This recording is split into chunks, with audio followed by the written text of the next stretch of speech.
Time for another coffee with Kilroy. I have my coffee,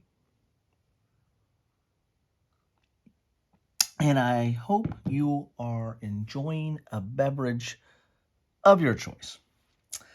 Today, I am continuing my ongoing quest to cover all the postcard games in my possession.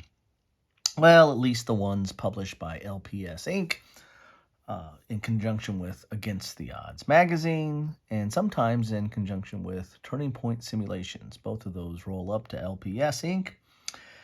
And today I am up to Surrender Unto Caesar, The Siege of Alesia, 528 CE. This is a postcard game that I obtained from Against the Odds magazine. And if you're not familiar with Against the Odds magazine, it is a war game magazine, meaning that it is a magazine that has articles about history and war games, but then has an actual war game within its pages, a map and counters and the rules, everything else you'll need to supply, whether it's dice or cards or something like that. You usually get a bonus because you get one of these postcard games as well. And this one is a nice little game dealing with the Siege of Alesia, which was probably one of Caesar's most innovative and interesting battles, in that it was basically a fighting donut. He had gotten the Gauls surrounded at Alesia, and but then they got reinforcements and surrounded him, and so he was in the middle, conducting a siege and also fighting outward forces that were trying to break into his lines to relieve the forces that were in Alesia. So, very interesting battle. It has all your elements of siege, but also siege craft, and maneuver and combat as well, because there was an open field at points to deal with. So, very interesting battle. This is a postcard game, meaning that it comes on in the size of a postcard. I guess some of them actually have a place to put the date and a stamp, or put an address and a stamp, but this one doesn't have that. What it does have is the typical rules on the back, so everything you need to know to play the game is right here on the back of the card, and the counters are along the side here. You'll cut these out to play on the card itself, or if when you select these from Against the Odds now, when you buy a magazine game from them, and it'll allow you to choose a free postcard game, and I highly suggest or recommend that you take them up on that. Get one of these little doodaddies, because they really are kind of fun.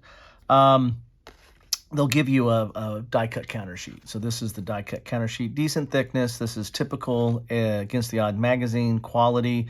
They're very colorful, clear, crisp.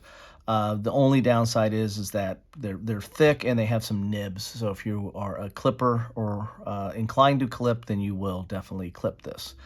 But a nice little counter sheet, double-sided there, as you can see right there. So, but you don't need to have this counter sheet to play the game, because they come along the side of the postcard right there.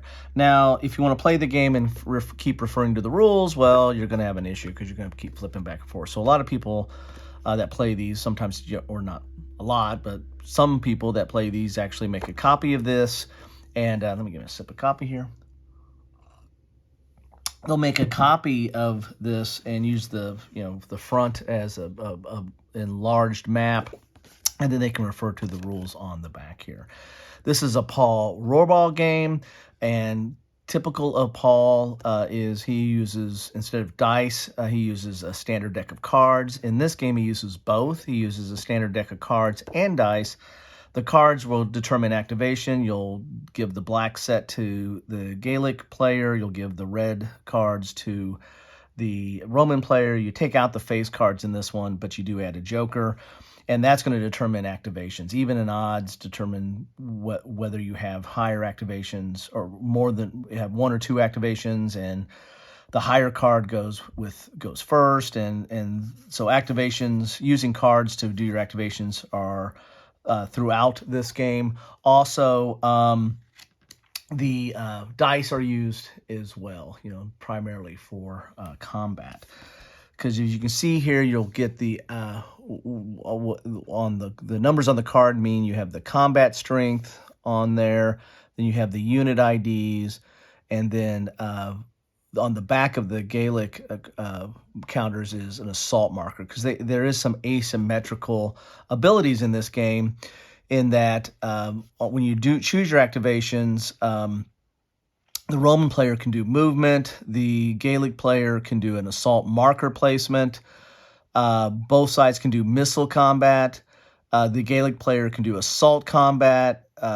They can also do Vercingetorix. That's I'm not even going to try to pronounce their leader, but Vercingetorix, mumbling a little bit there. But they can do the Sally for them.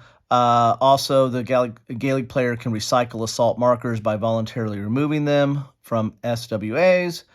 No action is required. And there you have it. So the Romans are doing movement, and both are doing missile combat. And then the Gallic players are doing assaults. And it tells you how to do movement, tells you how to do assault marker, tells you how to do the assault combat. It tells you how to do missile combat. The Vercingetorix, Caesar can do certain things, changing RLs, and then winning the game. So you have all your rules right here on the back. Sorry, I was probably covering up some of those things when I was doing this here. But there you have it. And there's the front of it as well. Get an up-close and personal view of that. It looks like you have 4 turns. You have a level 1 turn. So I don't know if this is level and turns. I'd have to read up on that a little bit and see how that works.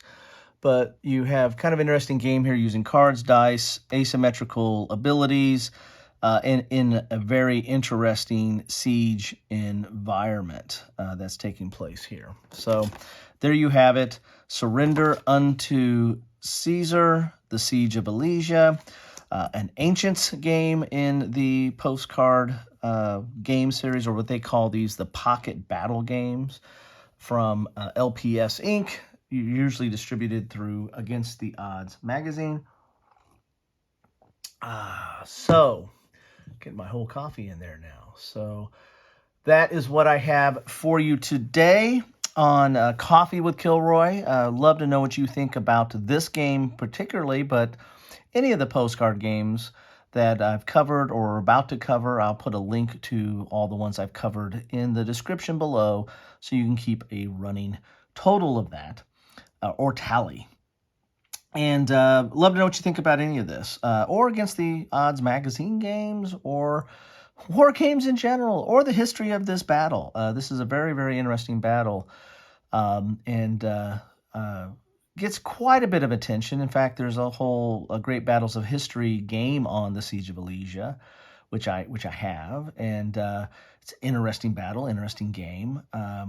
But love to know your thoughts on any of that stuff. It's all fair game, and really appreciate you stopping by and spending some time with me. If you're sharing some time with me while you're having your coffee, well, couldn't make me happier. Anyway, thanks again for stopping by. Take care. Have a good one.